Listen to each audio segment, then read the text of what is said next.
dans ce cadre d'universel de la Torah. Et je dois dire, d'ailleurs c'est une discussion qu'on a eue tout à l'heure, je me suis intéressé à la question du sens de la vie à travers la logothérapie. La logothérapie qui est donc une nouvelle approche de l'analyse existentielle qui parle du sens de la vie principalement et notamment du sens de la souffrance qui est donc qui a été pas créé mais en tout cas qui a été développé par Viktor Frankl qui est également une personne qui a vécu la Shoah et qui essaye de comprendre ces questions-là en profondeur.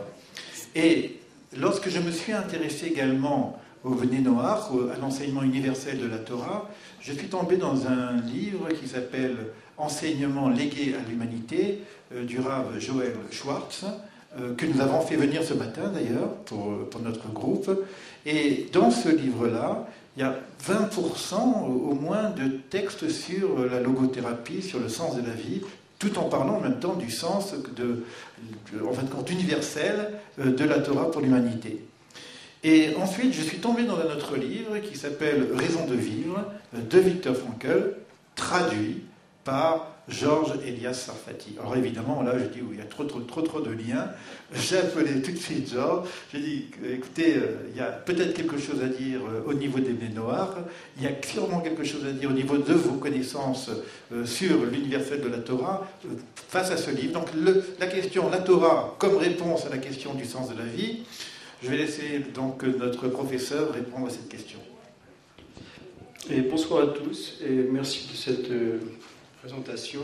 Alors, je vais essayer d'articuler cette présentation, cette réflexion sur le sens de la vie, effectivement, à ce que dit Viktor Frankl, et c'est vraiment une réflexion fondamentale, mais en rappelant toutefois que Frankl est très imprégné de tradition juive, c'est la tradition dans laquelle il est né, à laquelle il est resté fidèle, et donc il n'y a pas... sa réflexion et ce qu'il dit du sens de la vie n'est pas fortuit par rapport à ce qu'il considère comme une base de cette élaboration, à savoir la Bible et puis ses commentaires. Pour recentrer notre propos par rapport au thème général de ces 2 journées d'études, je voudrais partir d'un enseignement de Rav Dessler qui, dans un de ses textes, dit que notre seule raison de vivre sur terre, c'est de sanctifier le nom de Dieu et de proclamer son royaume. Alors c'est une phrase extrêmement intéressante parce que on va essayer de l'analyser rapidement et de montrer en quoi, pour autant qu'elle subsume l'essentiel de l'enseignement juif, la perspective de Frankl s'y relie directement.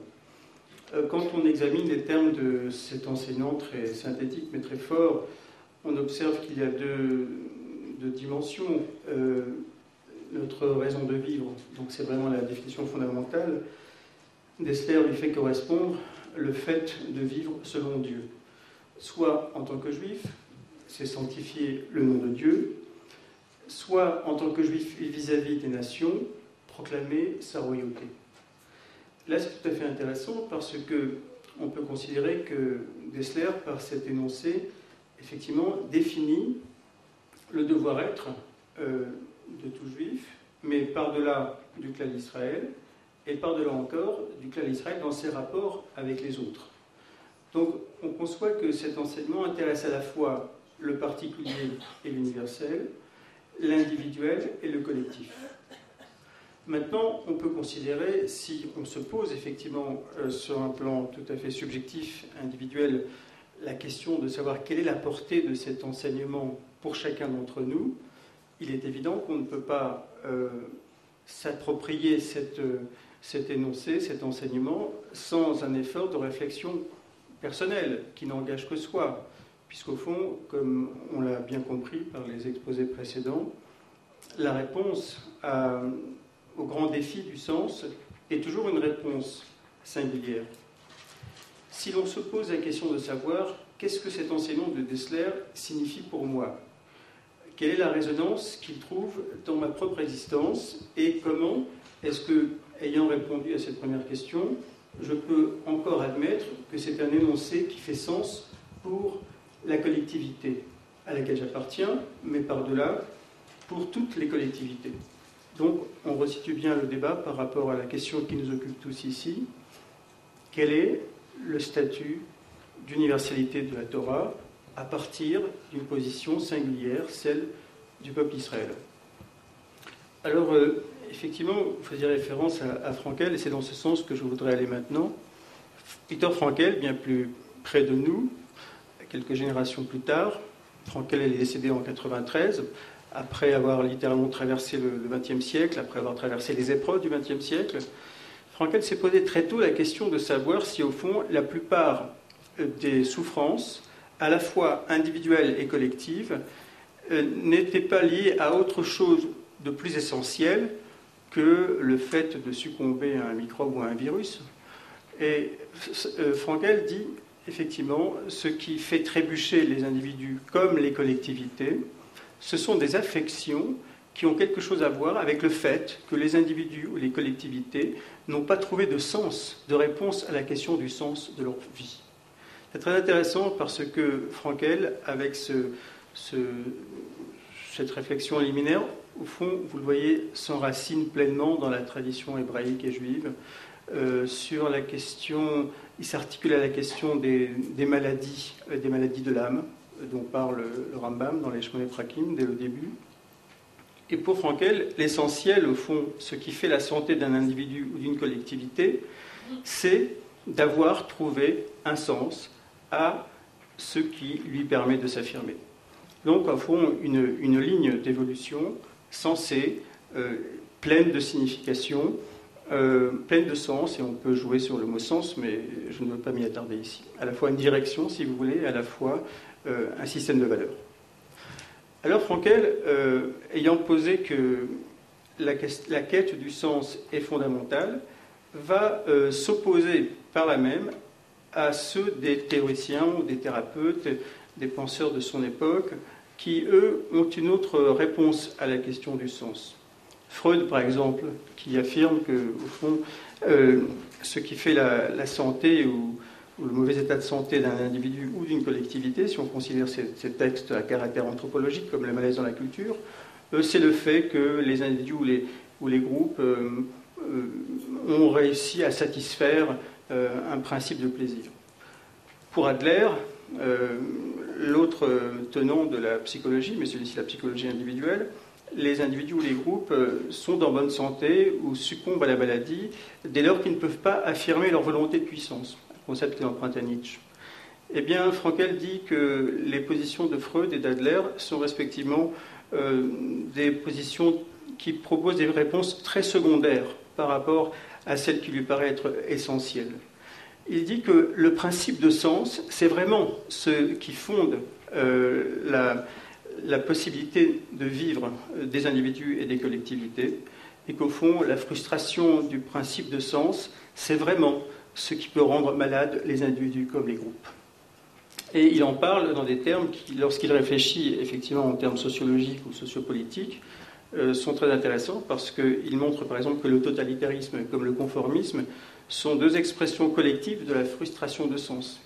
Ne pas être capable d'innovation et chercher à se conformer, ou ne pas être capable d'échapper à la règle générale et être obligé de se ranger à la norme dominante, quelle que soit cette norme, même si elle n'est pas juste, même si elle n'est pas vraie, eh bien, ce sont deux attitudes pathologiques.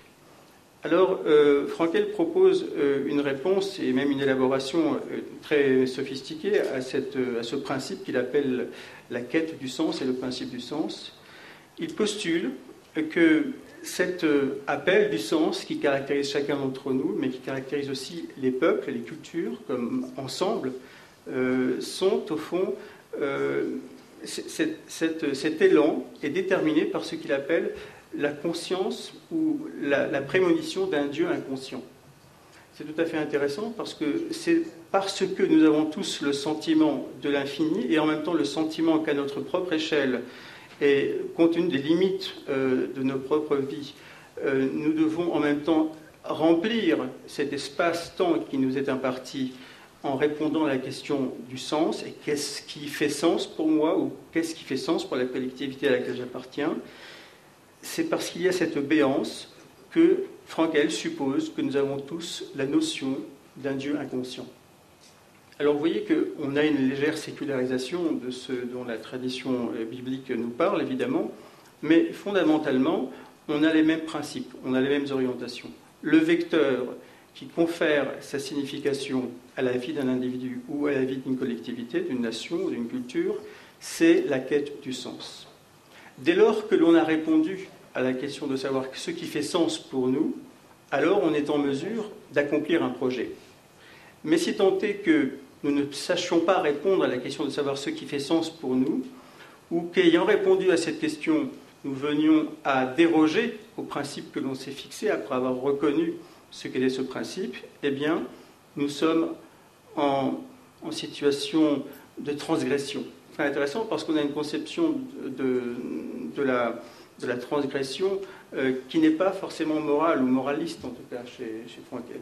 On a l'idée que la transgression, c'est une sorte d'inadéquation à soi-même. C'est faute d'avoir répondu à la question de savoir ce qui faisait sens que nous ne tournons plus debout, littéralement. Alors, par rapport à ce que dit Dessler, on a un point d'articulation extrêmement important et en même temps extrêmement précis. Il va de soi qu'un énoncé comme celui de Dessler peut nous paraître beaucoup trop abstrait. Qu'est-ce que ça veut dire ? Notre seule raison d'être sur Terre, c'est de sanctifier le nom de Dieu et de proclamer sa royauté. Dans la perspective de Frankel, cet énoncé peut paraître bien trop abstrait. On comprend l'horizon de sens, effectivement très abstrait, très général, très ample, que détermine Dessler par cet enseignement fondamental, mais on comprend aussi avec Frankel que cet horizon de sens doit être comblé à la mesure de chacun et des attentes de chacun. Alors ce qui est très intéressant, c'est que Frankel va définir une forme de thérapie par la parole, qu'il appelle la logothérapie, comme vous l'avez dit, comme tu l'as dit, c'est-à-dire la thérapie par le sens. Pour que les sujets auxquels il s'adresse, ou les collectivités, parce qu'il a aussi traité des groupes, se rétablissent, retrouvent un principe dynamique, il faut que ces collectivités ou ces individus répondent à la question de savoir quelle est la direction de sens qui leur permettrait de s'accomplir. Donc la notion de direction de sens est très importante chez Frankel, et il en définit 3. Il dit qu'il y a 3 directions de sens. La première, et vous verrez, elles sont très différentes.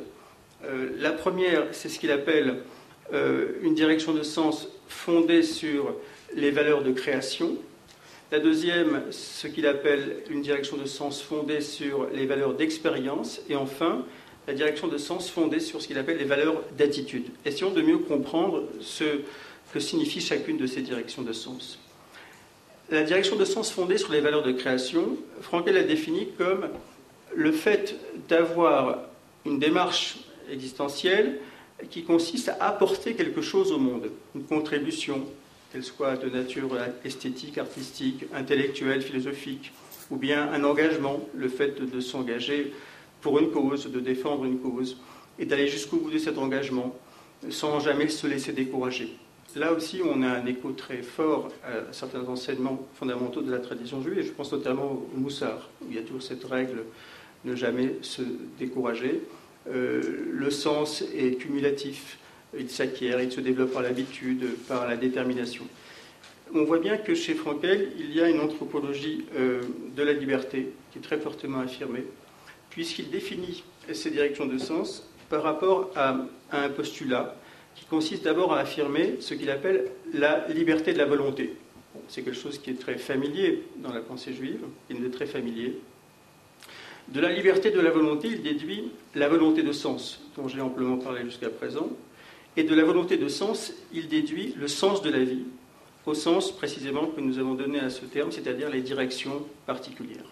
Donc la deuxième direction de sens, la direction de sens fondée sur les valeurs d'expérience, contrairement à la première, consiste à développer son projet de vie à l'échelle individuelle ou collective, en essayant de saturer de signification ce projet, mais cette fois-ci non pas en apportant au monde, mais en prenant du monde, en empruntant au monde. Et là, ça pourrait être simplement le choix de vivre pleinement une vie de culture, de se consacrer à une relation privilégiée, ou bien de, en quelque sorte, sans être forcément hédoniste, en tout cas de se contenter de ce que le monde a déjà produit avant que nous n'apparaissions nous-mêmes.